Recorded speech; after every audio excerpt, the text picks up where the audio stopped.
Well, Kurt and Kelly, that cold weather wasn't enough to keep people at home as they came out to express their anger over the governor's controversial photo. Now, some of them brought makeshift signs, others started chants, and others even pushed for Lieutenant Governor Justin Fairfax to take over. But the message is clear. Many that came out, they want Northam gone.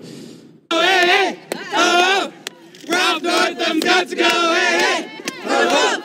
This was one of the many chants that kicked off the morning at the state capitol as dozens gathered to call for Governor Ralph Northam's resignation. I think he has to take action on this and step down so we can move forward and show that this is not the kind of values we hold in Virginia at all. Signs like Northam Resign Virginia Forward and others of similar sentiments crowded the square outside the governor's mansion. Myself as a black person was ashamed and embarrassed that I gave my vote to this man. A sense of betrayal fueled many of the people here, like Francesca Leigh-Davis, who braved the cold to voice their outrage with the governor. And it wasn't all peaceful. Capitol Police say at least 2 men were arrested for protesting on Capitol grounds without a permit.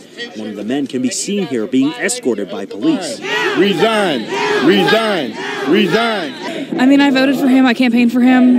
And I really hoped that he would serve everyone in the Commonwealth. Governor Northam finally addressed the photo and apologized for it on Friday, but later backtracked by announcing that it wasn't him in the picture, leading only to more confusion. So if that isn't him, why did he apologize?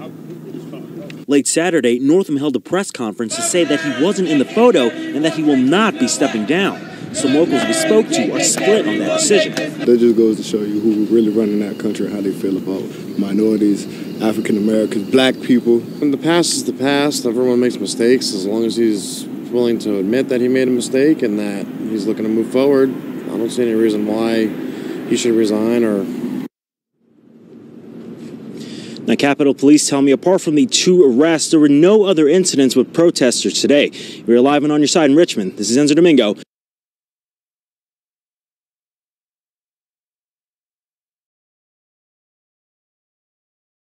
See, we're here today because we live in a state that has a history of violence and dehumanization and criminalization of people of color. We're here today because we live in a state that has a history of historical violence against black men and women. We're here today because we live in a country where our women have been raped. Our men and women have been lynched, some 4,500 of them. We're here today standing in the very space that codified the laws that created slavery and put us in a brutal system that we are still struggling to get up from under today. We're here because the history of Jim Crow is obvious.